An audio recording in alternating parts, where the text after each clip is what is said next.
So hello guys, so আজি আমি অন্য এটা কোৱেশ্চন আকৌ চাম।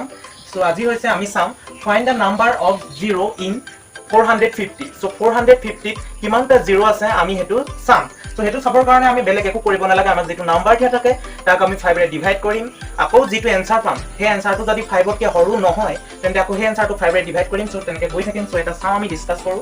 আমাক দিছে 450, ওকে 450 ক আমি ডিভাইড কৰিম 5 ৰে।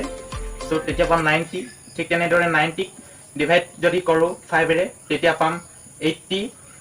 সো 18ক আকৌ যদি আমি 5 ৰে ডিভাইড কৰো সো তেতিয়া পাম 3.6, তেতিয়া পাই যাম আমি 3.6।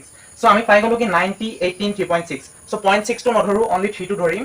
তেতিয়া 90 18 and 3 যেতিয়া প্লাস কৰি দিম তেতিয়া পাই যাম আমি 111। ওকে, সো এটো হ'ব আমাৰ right answer. Okay, so any number যদি আমাক দিয়ে তাত যদি আমাক 0 নাম্বাৰ চলিবলৈ